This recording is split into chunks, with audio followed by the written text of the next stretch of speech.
नमस्कार।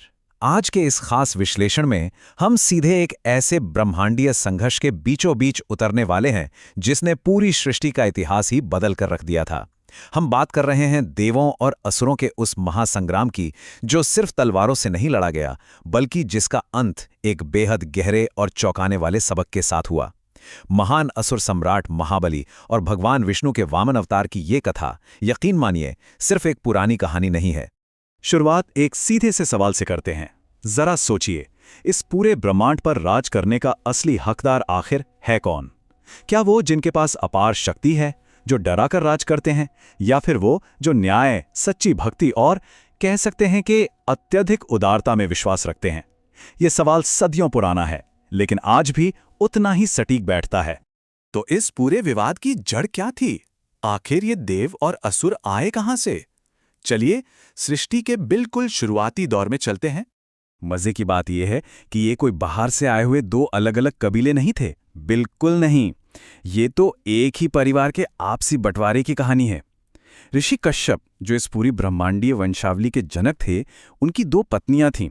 पहली अदिति, जिनसे देवताओं का जन्म हुआ, यानी प्रकाश और धर्म का रास्ता, और दूसरी पत्नी दिति, जिनसे असुरों का जन्म हुआ, जो आगे चलकर बल, शक्ति और प्रतिशोध के प्रतीक बन गए। और इसी असुर वंश में आगे जाकर जन्म होता है महान सम्राट महाबली का। अब जैसे जैसे समय बीता, इन चचेरे भाइयों यानी देवों और असुरों के बीच सत्ता की भूख बढ़ती चली गई। और ये भूख किस हद तक जा सकती है, इसका एक बहुत ही खौफनाक उदाहरण हमें देखने को मिलता है। देखिए, महाबली के पिता थे असुर सम्राट विरोचन। उन्होंने हिमालय में पूरे 10 साल तक घोर तपस्या की और सूर्यदेव से एक जादुई अजय मुकुट हासिल किया। लेकिन देवराज इंद्र, उनकी सत्ता छीनने की असुरक्षा इतनी ज्यादा थी कि उन्होंने एक साधु का भेष बनाया और छल से विरोचन का वो मुकुट मांग लिया। जब धर्मनिष्ठ विरोचन बिना मुकुट के निहत्थे रह गए तो इंद्र ने न सिर्फ उनका वध किया, बल्कि उनके शरीर को भी जला दिया। सोचिए, अपनी कुर्सी बचाने के लिए इतना बड़ा धोखा। लेकिन कहते हैं ना, हर अंत एक नई शुरुआत लेकर आता है। पिता की इस क्रूर हत्या के बाद युवा असुर राजकुमार महाबली ने कमान संभाली। और उन्होंने क्या किया? उन्होंने सीधा स्वर्ग पर धावा बोला और इंद्र को हरा दिया। लेकिन महाबली की कहानी का असली जादू उनकी तलवार में नहीं था। एक असुर होने के बावजूद उन्हें इतिहास उनके बाहुबल के लिए नहीं, बल्कि उनके सुशासन के लिए याद करता है। उन्हें किसानों का राजा कहा जाता था। उनके राज में लिटरली कोई भूखा नहीं सोता था, किसी के साथ अन्याय नहीं होता था। उनकी दरियादिली इतनी मशहूर थी कि स्वयं धन की देवी माता लक्ष्मी भी उन पर मेहरबान थी। उन्होंने तीनों लोकों को तो जीता ही, लेकिन उससे भी बड़ी बात, उन्होंने लोगों के दिल जीत लिए थे। अगर हम इन दोनों के राज करने के तरीके को आमने सामने रखकर देखें तो फर्क बिल्कुल साफ नजर आता है। एक तरफ है देवराज इंद्र, जो हमेशा अपनी सत्ता छिन जाने के डर में जीते हैं, जो पावर के लिए छल और क्रूरता का सहारा लेते हैं।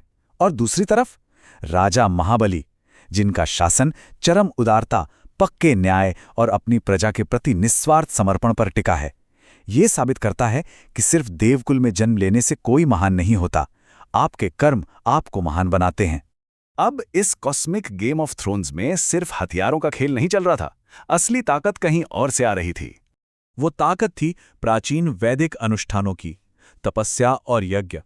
यह अनुष्ठान एक तरह से न्यूट्रल टूल्स थे, मतलब जो भी इन्हें सही तरीके से करेगा, सत्ता उसी के हाथ में होगी, चाहे वो देव हो या असुर। महाबली के गुरु महान शुक्राचार्य ने एक ऐसा ही महायज्ञ किया था। उसी यज्ञ की अग्नि से महाबली के लिए वो अजय रथ और अभेद्य कवच निकला था, जिसके दम पर उन्होंने स्वर्ग को जीता। तो देखा जाए तो ये वैदिक परंपराएं ही इस पूरे ब्रह्मांड का भविष्य तय कर रही थीं। और इसी सिलसिले में एक जादुई आंकड़ा सामने आता है, 100। अपने इस विशाल साम्राज्य को हमेशा हमेशा के लिए अटल बनाने के लिए महाबली ने पूरे 100 अश्वमेध यज्ञ करने का एक बहुत बड़ा संकल्प लिया। 99 यज्ञ, पूरे 99 यज्ञ वो बिना किसी रुकावट के सफलतापूर्वक पूरे कर चुके थे। बस एक आखिरी यज्ञ बाकी था। अगर वो पूरा हो जाता तो ब्रह्मांड की सत्ता हमेशा के लिए निर्विवाद रूप से उनके पास आ जाती। लेकिन इस पूरी गाथा का सबसे बड़ा ट्विस्ट तो यहीं आना था। जब देवताओं ने देखा कि उनके हाथ से सब कुछ जा रहा है, तो उनकी मां अदिति ने भगवान विष्णु से मदद मांगी। लेकिन ब्रह्मांड का संतुलन वापस लाने के लिए कोई महायुद्ध नहीं हुआ। महाबली के उस 100वें और आखिरी यज्ञ में अचानक से एक छोटे से ब्राह्मण बालक की एंट्री होती है। ये और कोई नहीं, भगवान विष्णु के 5वें अवतार वामन थे। अब इस छोटे से बालक ने महाबली से क्या मांगा? कोई सोने चांदी से भरा खजाना नहीं, कोई बहुत बड़ा राज्य नहीं, सिर्फ 3 कदम जमीन। हाँ, सिर्फ उतनी भूमि जितनी वो अपने छोटे छोटे 3 कदमों में नाप सकें। अब सोचिए उस पल का माहौल। गुरु शुक्राचार्य तुरंत समझ गए कि दाल में कुछ काला है। उन्होंने महाबली को सावधान किया कि रुको, ये कोई साधारण ब्राह्मण नहीं, ये साक्षात भगवान विष्णु हैं। लेकिन महाबली का रिएक्शन देखिए, वो बिल्कुल अलग था। उन्होंने कहा, अगर इस पूरे ब्रह्मांड को बनाने वाला आज मेरे दरवाजे पर याचक बनकर कुछ मांगने आया है, तो भला इससे बड़ा सम्मान और क्या हो सकता है? एक सच्चा राजा अपना वचन कभी नहीं तोड़ता। उन्होंने खुशी खुशी दान का संकल्प ले लिया। और फिर वो दृश्य आता है जिसने पूरी सृष्टि को स्तब्ध कर दिया। संकल्प पूरा होते ही वो छोटा सा बालक अचानक से अपने अनंत विशाल ब्रह्मांडीय रूप में आ गया। अब सवाल ये था कि जब पहले ही कदमों में सब कुछ नप जाएगा तो फिर तीसरा कदम रखा कहाँ जाएगा? हुआ भी बिल्कुल वही। भगवान वामन ने अपने पहले ही कदम में पूरी पृथ्वी को नाप लिया। दूसरे कदम में पूरा आकाश, पूरा स्वर्ग उनके अधीन आ गया। अब तीसरे कदम के लिए तो ब्रह्मांड में जगह ही नहीं बची। तब महाबली बिना किसी डर के पूरी विनम्रता के साथ आगे आए और उन्होंने अपना सिर भगवान के सामने झुका दिया कि प्रभु, आप अपना तीसरा कदम मेरे सिर पे रख दें।